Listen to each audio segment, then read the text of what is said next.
This is E-Commerce Uncensored. Brought to you by Fast Forward Unlimited. We're coming to you fully loaded and exposed with all the strategies and techniques for growing your e-commerce business. Hey everybody, thanks for joining us on another episode of E-Commerce Uncensored. This is episode number 61. My name is Kevin Manel, and I'm here with Jason Caruso. And this is take, number 3? 12. First time my mic wasn't working, and the second time Jason kicked the table. So now can we start now? We can start. Anyway, all right, so today we're going to be talking about a topic that I've been seeing a lot of in my... It's been like an uproar on Facebook about this. Yeah, I see it like every day, and I follow a lot of the social media things because a lot of what we do, Social Media Examiner and all those things, and it's always like what you need to do now that Facebook has changed their algorithm, and it's like almost gotten people into a panic, and people are worried that they're not going to be able to, get to their fans or see. Well, if they haven't heard what the change was, right? Zuckerberg basically said that he's going to show more of your friends' updates in your newsfeed and less companies, less businesses in your newsfeed, because he said that what I think basically is happening, to be honest with you, is I think they're seeing a lot of engagement going down, and I think it's worrying them. Like, I think that, I know me, I don't really engage anymore on Facebook. I go through my newsfeed, and I really don't even, comment often. I mean, sometimes I'll say something, but most of the time, I'm not really engaging, and I think that it's kind of worrying them a little bit. Now, that being said, I don't think this is a big change. I think it's been happening. Kevin and I were having a conversation before on our first take, and basically he said that he feels like this happened like 5 years ago, but nobody announced it. And I have to agree with that. I think that he's right. I think that Facebook has been doing this for a long time, but they just recently have announced that they're going to be doing this. Now, for me personally, I think that it's just another way for them to push their ad platform to businesses.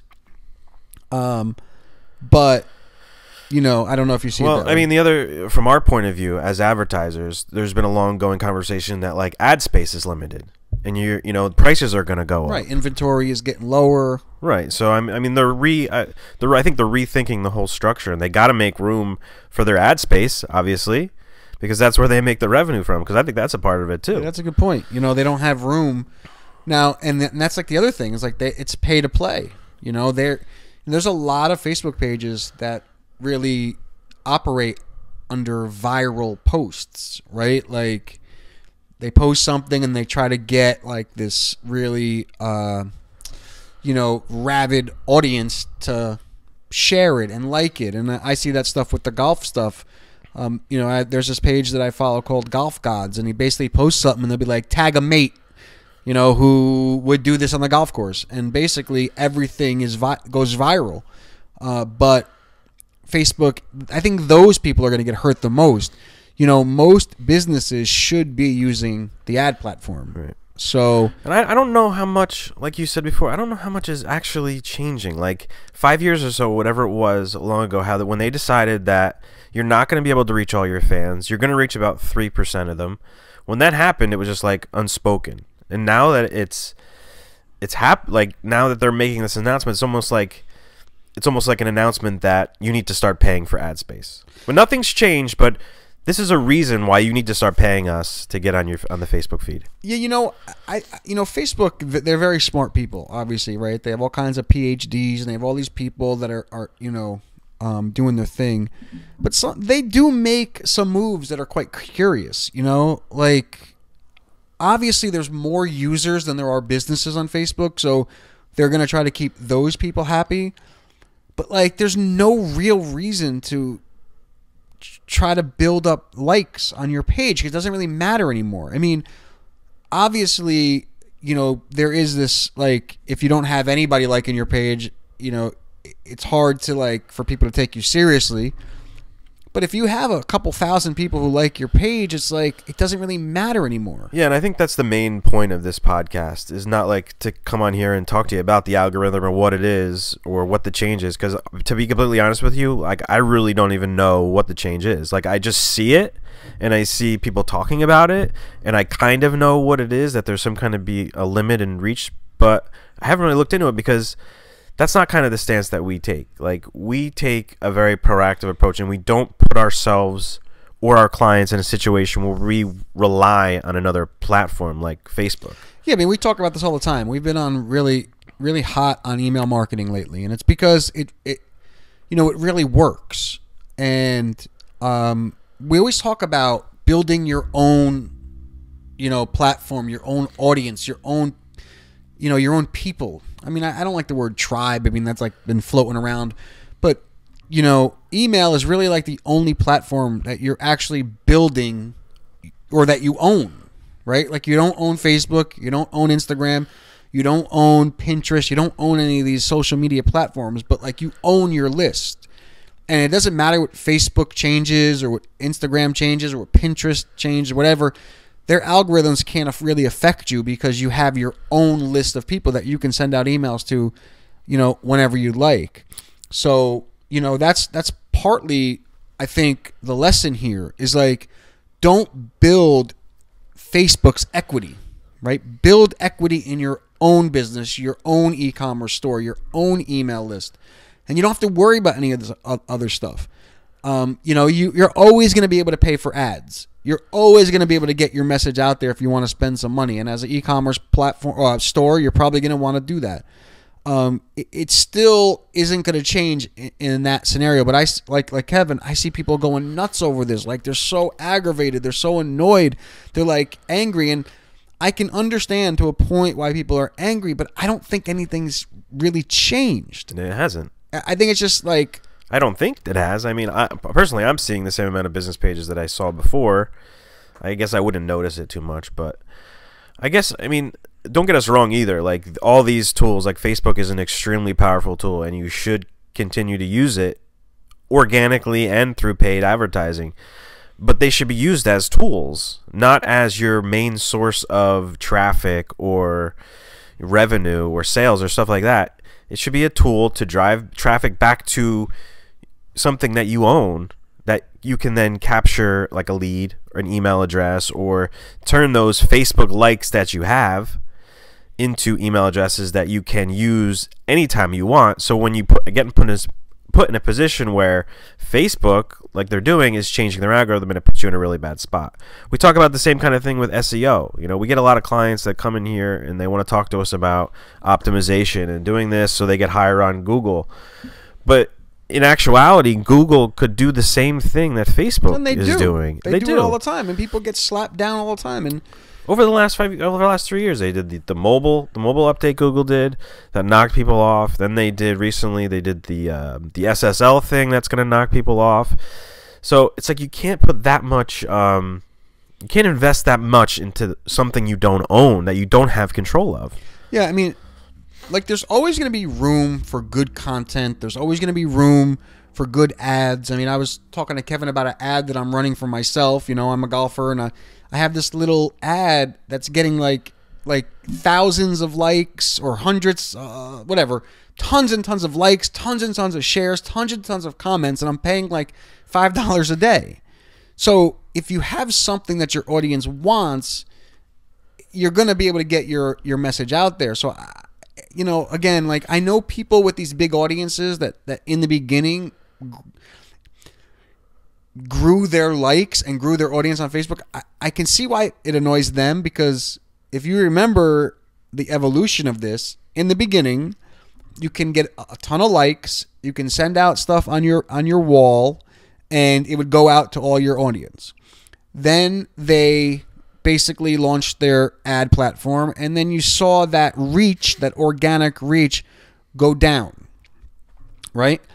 Then you saw basically kind of like what's happening now. But what people are getting annoyed with is that they paid to get likes. Right. So what happened to the guy who paid thousands of dollars to get 100,000 people liking his page? Like, he's annoyed because Right. he just spent money.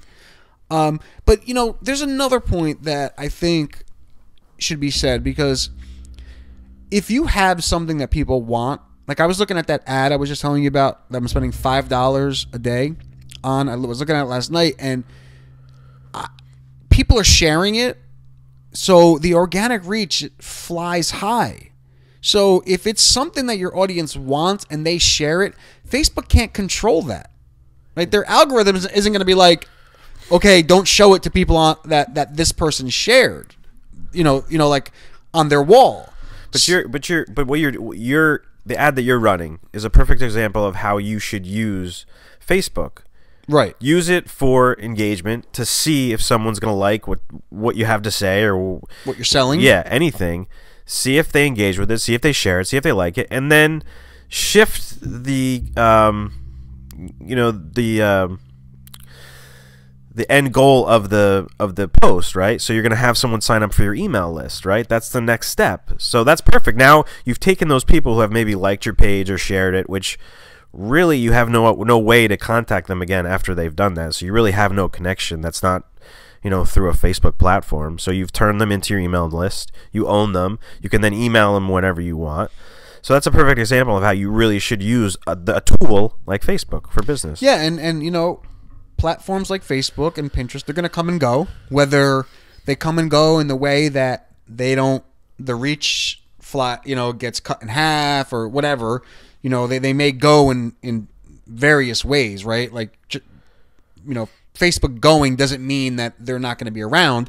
It may mean that they just, you're going to have to pay a lot more money to get your message out there.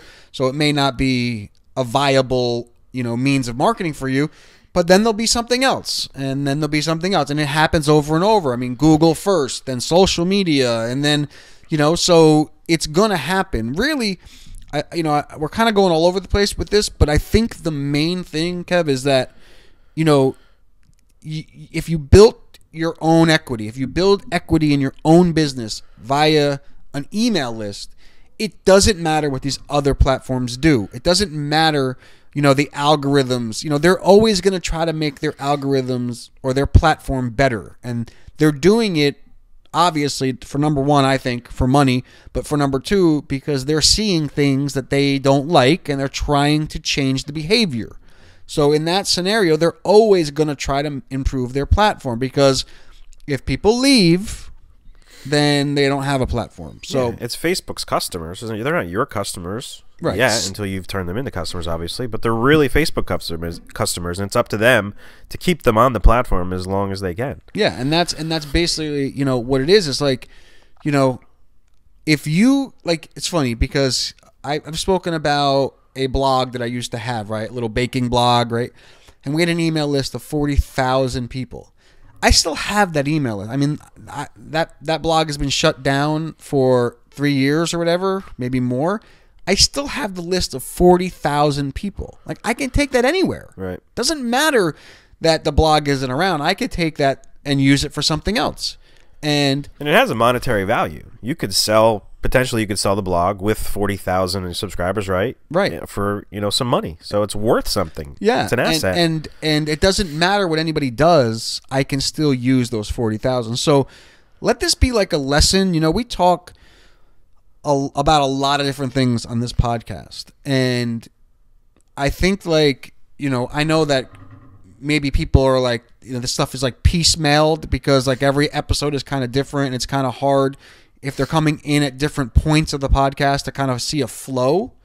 But if there's anything that we do talk about in terms of like our overall message, it really is to, build your own audience, build equity in your own business, build equity in your store, in your email list.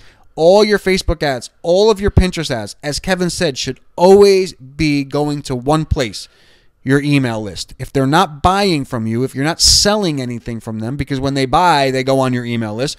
So that's another way. But if you're not selling something, you should always be trying to get them on your list. Yeah, I mean, I think the same thing can be said that we've talked about on previous podcasts about the marketplaces like Amazon. Like, you can't rely that much on Amazon. You know, because Amazon can do the same thing too. And they have. Yeah. I mean, why do you ever go on Amazon and you see all the sponsored, you know, I mean, I was just on there looking for a like a windscreen for this mic that I'm talking on right now. And basically the first 3 things that came up were sponsored ads. Well, obviously Amazon's not working the same way. They're building their algorithms around putting their sponsored ads first. Or Amazon products. Whatever. Right. Amazon product. Right. That's a whole other thing. But the point is like they're always going to do what's in the best interest of them, not what's in the best interest of your store. So your job as a business owner is to grow your own or build your own equity. And we believe the best way to do that is your email list. So, you know, this thing with Facebook, you know, is really a good, like, it kind of molds well, or whatever the hell the word is, into our message, our email message. I mean, build your list, and then no one can affect you. So Absolutely, right on. Yeah. So I don't know, Kev, you got anything else? Yeah, I think that's all good. Yeah. So build your list, build equity in your own business. You won't be affected so much by what these other people do, and you'll be in a good spot when everybody else is control your audience. Right. So. When everybody else is crying and bitching and moaning, you can be smiling. Because, by the way, you can upload your email list to Facebook. Yeah. And that's another way to reach your audience. Good point. Anyway. Nice. Cool. Thank you guys so much. It's been episode number 61. You can check out all the podcast notes at ecommerceuncensored.com. We'll talk to you guys real soon. Later.